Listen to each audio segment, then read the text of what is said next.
తుంగస్తనగిరితటీ సుప్తముద్బోధ్య కృష్ణం పారార్థ్యం స్వం శృతిశతశిరసిద్ధమధ్యాపయంతి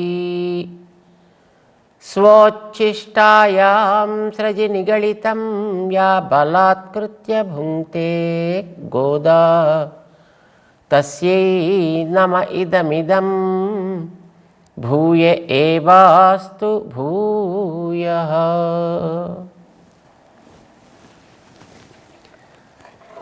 జయ శ్రీమన్నారాయణ. ప్రియ భగవద్బంధువులారా, గోదాదేవి 30 పాటలు పాడితే ఆ 30 పాటల్ని 6 భాగాలుగా విడదీశారు. దానికి గోదై తమిళ్ అని పేరు పెట్టారు. అంటే గోదాదేవి తమిళ భాషలో పాడినటువంటి పాటలు. ఈ కోదై తమిళ్ ఐందుం ఐందుం అరియాద మానిడరై వయ్యం సుమప్పదుం వంబు. 5 మరియు ఒక 5. ఏమిటో ఈ లెక్క. సుఖంగా 30 అని చెప్పుకోవచ్చు కదా, కానీ అలా చెప్పలేదు.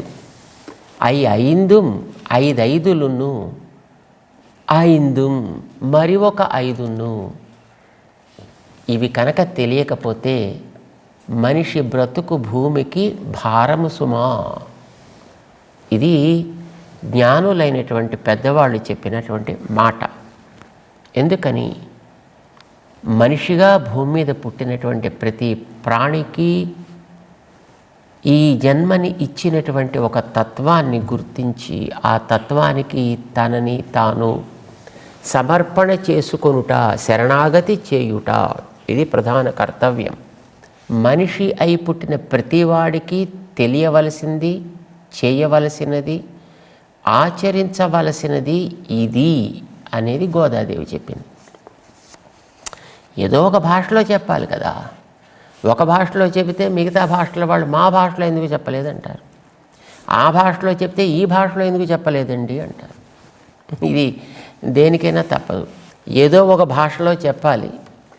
గోదాదేవి దానిని స్పష్టంగా సాక్షాత్కరించుకున్నటువంటి మనీషి కనుక ఆవిడ తనకి భాషగా అందినటువంటి ద్రావిడంలో, తమిళ భాషలో పాడింది, అందించింది.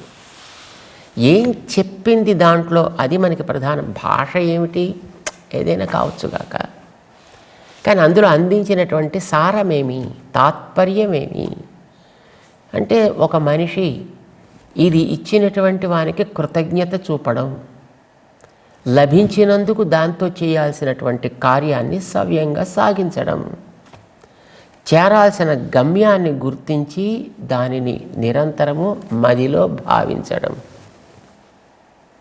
ఇంతే. సులభంగా చెప్పాలంటే ఇంతే. 3 భాగాలు. అయితే ఈ 3 విషయాలని 5 విభాగం చేసి గోదాదేవి పాడింది. ఆశ్చర్యం ఏంటంటే వేదం అనైతుక్కం విత్ ఆగుం కోదై తమిళ్ అంటారండి. అంటే గోదాదేవి పాడినటువంటి ఈ పాటల యొక్క తాత్పర్యం వేదం అనైతుక్కం విత్, వేదానికంతటికీ ఇది బీజం లాంటిది.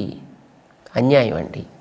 వేదం ఎప్పటిది, గోదాదేవి ఎప్పటిది, ఆవిడ పాడిన తిరుప్పావై ఎప్పటిది. మనం చెప్పిన ప్రకారం గోదాదేవి కలియుగ ఆరంభంలో 90 ఏళ్ళు దాటిన తర్వాత వచ్చింది. అంటే ఇప్పటికీ సుమారుగా 2500 సంవత్సరాలు సుమారుగా అయి ఉండొచ్చు. వేదాలు ఇప్పటివా? వేదాలు అనాది అంటారు కదా, అవి ఎప్పటి నుంచో ఉన్నవి కదా. కృష్ణావతారానికి ముందు, రామావతారానికి ముందు, ఇంకా అంతకంటే ముందు ఎప్పటి నుంచి ఉన్నాయో తెలియనటువంటి ప్రాచీనమైన వేదాలైతే ఆ వేదాలకి తిరుప్పావై బీజము అని అంటే బీజంలోంచే కదా మొక్క వచ్చేది. అంటే తిరుప్పావై ముందుది, ఇందులోంచి వేదాలు వచ్చాయా? గోదాదేవికి సమయం నిర్దిష్టమైంది అని అంటే అందులోంచి వేదాలు వచ్చాయంటే వేదాలు నిన్న రాసినవా అనే ప్రశ్న రావడానికి అవకాశం ఉంది. అయితే ఇక్కడ 2 సమాధానాలు ఉన్నాయి. ఒకటి ధాత యథా పూర్వమకల్పయత్ అని ఒక సూత్రం ఉంది, వేదాలే చెప్పినటువంటి సూత్రం. అంటే ఈ ప్రపంచంలో జరిగేవన్నీ కూడా ఒక చక్రగతిలో సాగుతూ ఉంటాయి కనుక ఏది ముందు ఏది తర్వాత అనేది చెప్పడం కష్టము. ఇప్పుడు కోడి ముందా గుడ్డు ముందా అంటే ఏదైనా కావచ్చు, గింజ ముందా చెట్టు ముందా అంటే ఏదైనా కావచ్చు. కానీ ముందు గింజే వస్తుంది, తర్వాత మొక్క వస్తుంది, ముందు గుడ్డే వస్తుంది, తర్వాత అందులోంచి కోడి వస్తుంది, ముందు తిరుప్పావయ్యే వస్తుంది, ఆ తర్వాత అందులోంచి వైదికమైనటువంటి విజ్ఞానం ఏర్పడుతుంది. వేదం ఆవిర్భావం ఎప్పుడని కాదు, గోదాదేవి చెప్పిన తిరుప్పావైలోని ఆచరణ విధానం అనేదే ముందు ఏర్పడింది. ఆచార ప్రభవో ధర్మ ధర్మస్య ప్రభురచ్యుత. ఆచార ప్రభవో ధర్మ. ఆచారం అంటే మనం చేసుకునేటటువంటి అభ్యాసాలన్నీ ముందు ఏర్పడతాయి, అనుభవంతో చేస్తారు పెద్దలు. ఆ పెద్దలు చేసినటువంటి ఆచారాల వల్ల కలిగే లాభాన్ని చూసిన మహనీయులు కొందరు వాటిని యథాతథంగా గ్రంథస్థం చేస్తారు, రికార్డ్ చేసి పెడతారు. అప్పుడు అవి తర్వాత గ్రంథాలు అవుతాయి, ధర్మశాస్త్రాలు అవుతాయి, ధార్మిక గ్రంథాలు అవుతాయి. ఆ గ్రంథాల్లో అందించినటువంటి తాత్పర్యాన్ని రక్షించడం కోసం ధర్మస్య ప్రభు అచ్యుత, అప్పుడు భగవంతుడు వస్తాడు. అంచేత ఆచారం అనేది మొదట ఏర్పడుతుంది. ఈ ఆచారం వైదిక కాలానికే ఉంది, వైదిక కాలానికి పూర్వం కూడా ఉంది. తర్వాత దాంట్లో రకరకాలైనటువంటి వక్రగతులు ఏర్పడి ఉండొచ్చు, ఆలోచనల్లో వక్రగతులు ఇచ్చి ఉండొచ్చు, ఆచరణలో కూడా రకరకాలైనటువంటి వక్రత్వం ఏర్పడింది. కానీ గోదాదేవి చెప్పింది ఏది ఆనాడు ఉన్నదో దాన్ని చెప్పింది. శ్రీకృష్ణుడు ఈవేళ 5వ గోపికని మేల్కొల్పేటువంటి పద్ధతిని మనం చూస్తాం. ధనుర్మాసంలో 10వ రోజుకి మనం చేరుతున్నాం. 5వ గోపికని గోదాదేవి లేపుతోంది, 10వ పాటని పాడుతోంది. ఈ గోపిక మరొక విలక్షణమైనటువంటి గోపిక. మనం ఒక్కొక్క రోజు ఒక్కొక్క గోపికలో ఉండేటటువంటి ఒక ప్రత్యేకతని మనం దర్శనం చేస్తున్నాం. నిన్నటి గోపిక ఆవిడ భవనపు సౌందర్యమే సౌందర్యం, దాని గురించి మనం భావించాం. ఈవాల్టి గోపిక ఎంత గొప్పదంటే, ఈవిడేదో పెద్ద మిగతా వాళ్ళలాగా నోబులు నొయ్యడం హడావిడి కాదు. ఈవిడ మానాన్ని ఈవిడుంటే ఈవిడ యొక్క పొందేది ఎట్లా అని భగవంతుడు కృష్ణుడు వ్రతం చేసుకున్నాడు. ఆయన నోములు నోచుకుని పాపం ఆయన దానికి ఫలితంగా ఈవిడ యొక్క అనుగ్రహాన్ని పొందుతున్నాడు అన్నమాట. అంటే ఈవేళటి గోపిక ఎంత ప్రధానమో మనం భావించాలి. మరి ఇలాంటి గొప్ప గోపికని మనం మనతో పాటు ముందు పెట్టుకుని నడవకపోతే, మనం అక్కడికి వెళ్ళిన తర్వాత ఆ గోపిక ఎక్కడా అని ఆయన అడిగినప్పుడు మనం ఈవిడిని చూపించలేకపోతే ఆయనకి మనసులో కినుక కలిగేటటువంటి అవకాశం ఉంది కదా. అంచేత ఈవిడిని మనం తప్పకుండా మనతో పాటు చేర్చుకోవాలి కనుక పదండి ఆవిడ గృహానికి పోదాం అని గోదాదేవి తన గోష్ఠి అందరినీ తీసుకుని వచ్చి ఈ వేల్టి గోపిక దగ్గరికి చేరి ఈనాటి గోపికని 5వ గోపికని మేల్కొల్పే పాసురాన్ని ఒకసారి మన అందరం కూడా అందాం. 10వ పాట తిరుప్పావై. ఆండాళ్ తిరువడిగళే శరణం నోత్తు సువర్గం పుగుహిండ్ర వమ్మనాయి மாத்தமும் தாராரோ வாசல் திறவாதார் நாத்தத்துழாய் முடி நாராயணன் நம்மால் போத்த பறைதரும் புண்ணிய நாள் பண்டொரு நாள் கூத்தத்தின் வாய் வீழ்ந்த கும்பகர்ணனும் தோத்தும் உனக்கே பெரும் துயில் தான் தந்தானோ ஆத்த அனந்தலுடையாய் அருங்கலமே தேத்தமாய் வந்து திரா ఏలోరెంబావాయి. అందమైన పాట. ఈవిడ గొప్పతనం ఎంతటిదంటే నోత్తు నోము నోయడం పూర్తయిపోయింది. మాకు తన చెలికత్తి కదా, కొంచెం ఆక్షేపిస్తున్నట్టుగా, ఎత్తి పొడుస్తున్నట్టుగా ముందర చెబుతోంది గోదాదేవి. నోత్తు, నోమును నొయ్యడం పూర్తయి, సువర్గం పోగుహిన్రా, నోముకి ఫలితం స్వర్గాన్ని పొందడం. ఏదైనా ఒక కార్యం చేయడం, తత్ఫలితాన్ని పొందడం. నోము నొయ్యడం, స్వర్గాన్ని పొందడం.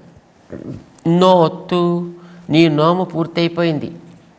సువర్గం పోహిన్రా, స్వర్గ సుఖాలని హాయిగాను అనుభవిస్తూ ఉన్నావు. మాతోటి దానివి నువ్వు.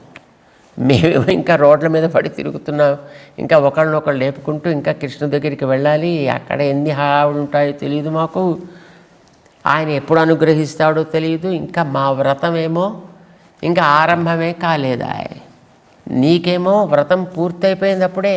నోత్తు, పూర్తయిపోయింది. సువర్గం పొగుహిన్రా, స్వర్గంలోకి అప్పుడే నువ్వు ప్రవేశం చేసేస్తున్నావు. ఆహా, ఎంత గొప్పదానివి తల్లి. అమ్మ నాయి, ఇదేనా నీ గొప్పతనం? ఇదేనా నీకుండేటటువంటి మమ్మల్ని నడిపేటటువంటి తీరు? మా అందరికీ నువ్వేమో యజమానురాలు లాంటి దానివి, మేమంతా నీ వస్తువులం. తన వస్తువులని వదిలిపెట్టి ఎవరైనా అలాగ హాయిగా వాళ్ళ మానాన్ని సుఖం పడుతూ కూర్చుంటారటండి? ఇది ఎక్కడ స్వామిత్వం అమ్మా నువ్వు? అమ్మనాయ్, హే స్వామిని. స్వామి, స్వామిని పదాలు. స్వామి అంటే సొత్తు కలవాడు అని అర్థం. ఈ సొత్తు నీది. సొత్తు పాడైపోతే, సొత్తుకు కావలసినవి అందించకపోతే, ఆ వస్తువు, తన వస్తువు పాడైపోతే యజమానికి కదా నష్టం. మాకు అందించాల్సింది మాకు అందించకపోతే నీకు కదా నష్టం. ఇదేమి యాజమాన్యం అమ్మ నీది? అమ్మ నాయ్, చాలా గొప్పదానివిలే. ఏం చేయాలరా? ఎందుకు అలా అంటున్నారు? ఇప్పుడు వీళ్ళ ఉద్దేశం ఏంటంటే కృష్ణుడు లోపల ఉన్నాడని. కనుక బయటికి వస్తే, తలుపు తీస్తే కనిపించిపోతే ఎక్కడ వీళ్ళందరికంటే ముందుగా తాను కృష్ణుడిని చూసేశానని అనుకుంటారో అని పాపం ఆవిడకి సంకోచంలో ఉంది.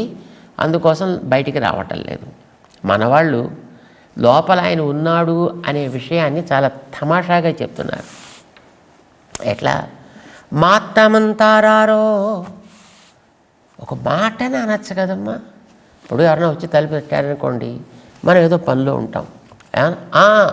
వస్తున్నా, కొంచెం ఒక్క నిమిషం వస్తున్నా అంటాం కదండి. అనొచ్చు కదా, మాట అనొచ్చు కదా. వాసెల్ తెరవాదార్, తలుపు తీయకపోతే పాయ్, పోనీ నోరైనా తెరవచ్చు కదమ్మా.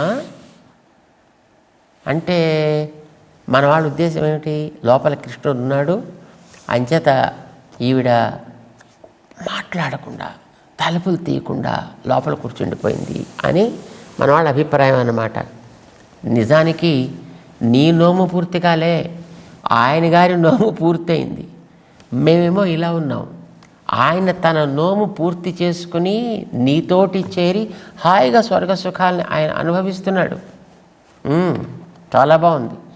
అలా ఉన్నాడు కనుకనే, ఆయనకంత అభిమాన పాత్రవి కనుకనే నీ సన్నిధికి మేం చేరాం. నిన్ను మాకు యజమానురాలు అనుకుంటున్నాం, మేము నీ వాళ్ళవని నువ్వు అనుకుంటావు కనుక నువ్వు మా గురించి చెప్పి ఆయన దయని మా మీద పడేటట్టు చేయగలుగుతావు అని మేము అనుకున్నాం.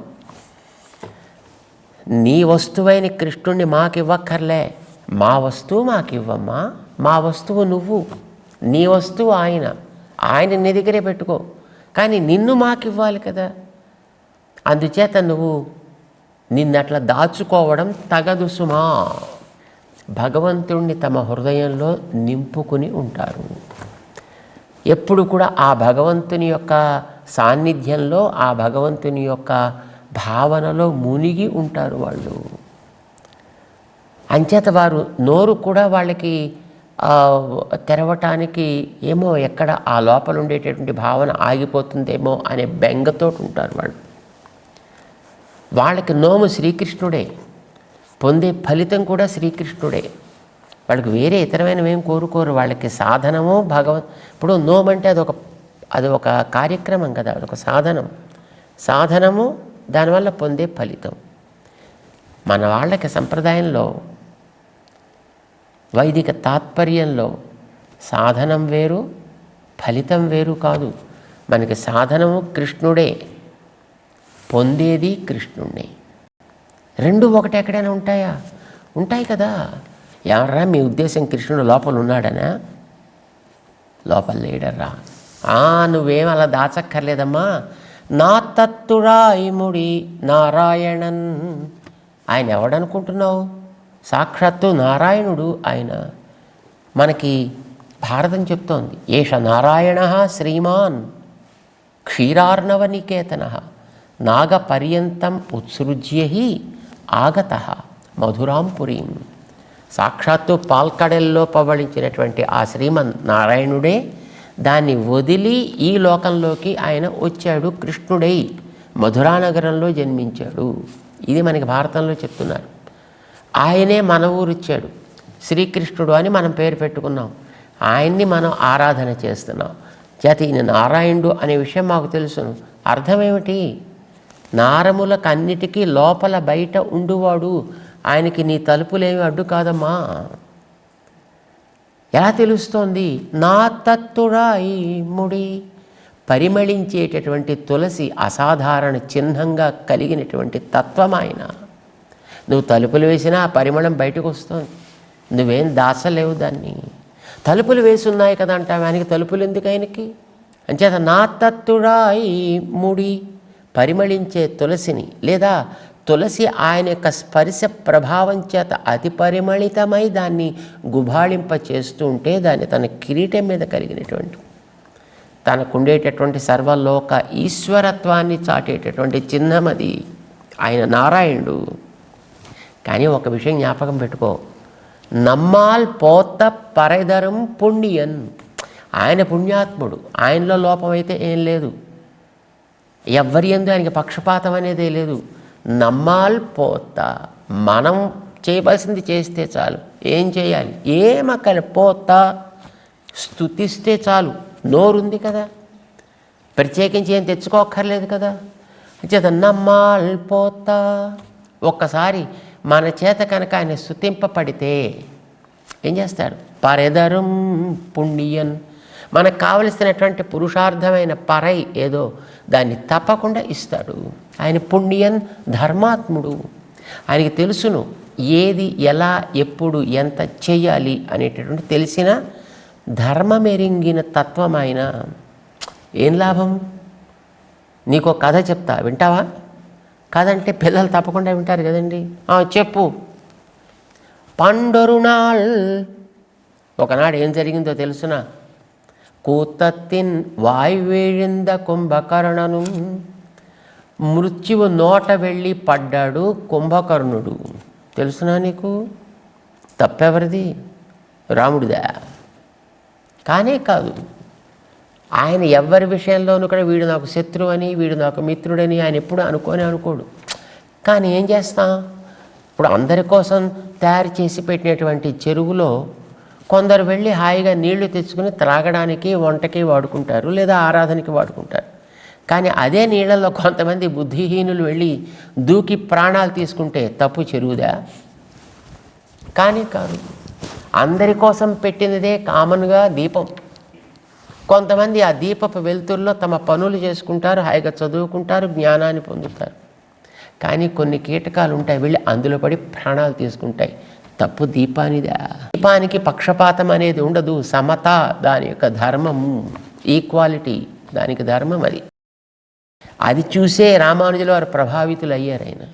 అందుకే ఆయన సమతని అంతటా కూడా ప్రచారం చేశారు, ఆచరించి చూపించారు. భగవంతుడికి ఎప్పుడు కూడా పక్షపాతాలు ఉండవు. కానీ ఏం చేస్తాం? దానిని ఉపయోగించుకోవడం చేతకానటువంటి వాళ్ళు కూతత్తిన్ వాయువేళిందా, మృత్యువు నోట్లోకి వెళ్ళి ప్రవేశించాడు కుంభకర్ణను. కుంభకర్ణుడు ఏం చేశాడు? ఆయన తోత్తుం ఉనక్కే పెరుంతుయిల్ తాన్ తందానో. నీ దగ్గర ఓడిపోయి తనకుండేటటువంటి నిద్ర అంతటే నీకు ఇచ్చాడు.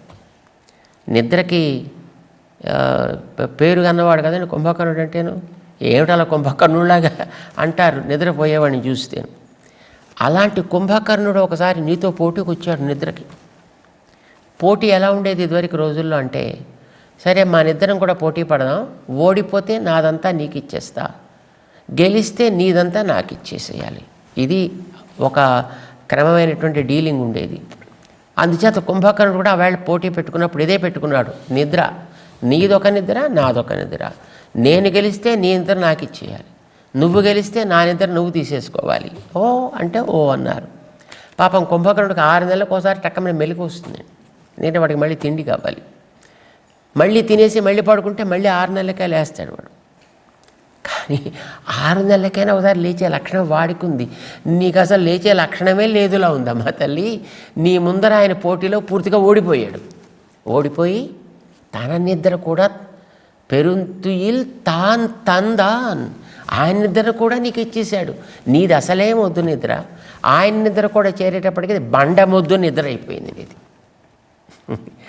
జ్ఞాని కదా, భగవంతుణ్ణి తమలో దర్శించినటువంటి తత్వాన్ని ఆస్వాదించినటువంటి వ్యక్తులకి అందులో మునిగి ఉండడం చేత అది మిగతా వాళ్ళకి నిద్రలా కనిపిస్తుంది. అది కానీ వారికి లోపల అది అద్భుతమైనటువంటి భగవద్ ఆనందాన్ని వాళ్ళకి అందిస్తుంటుంది. అందుచేత అట్లాంటి ఒక మహానుభావురాలు ఇది. ఒక తమాషాగా మాట ఆండాళ్ళ తల్లి ప్రయోగిస్తోంది ఇక్కడ. కుంభకరణను అంటుంది. కుంభమును కరణముగా కలిగినటువంటి ఆయన కూడా నీ దగ్గరే ఓడిపోయాడా?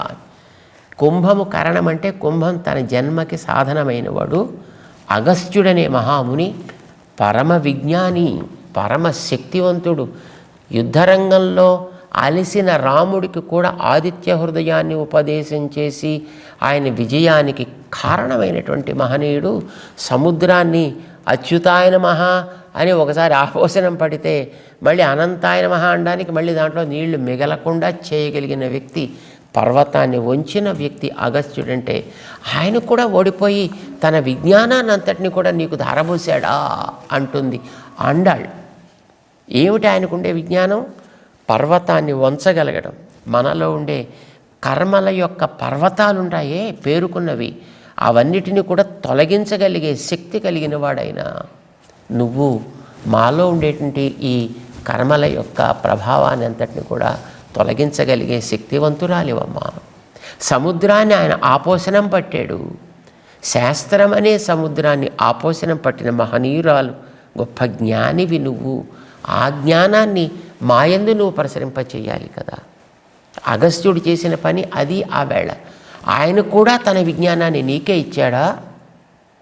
ఇలా మాట్లాడేటప్పటికి కుంభకర్ణుడు లాంటి ఉపమానాలు చెప్పేటప్పటికి పాపం లోపల గోపిక కొంచెం మనసుకు కష్టం వేసి, అయ్యయ్యో వీళ్ళని ఇంత కష్టపెడుతున్నానే, నేను తప్పకుండా వచ్చేసేయాలని పడక మీద ఉన్న ఆమె ఉన్నట్టుగా ఒక్క ఉదుటున పైకి గెంతి బయటికి రావడం పరిగెట్టడం ప్రారంభించిందండి.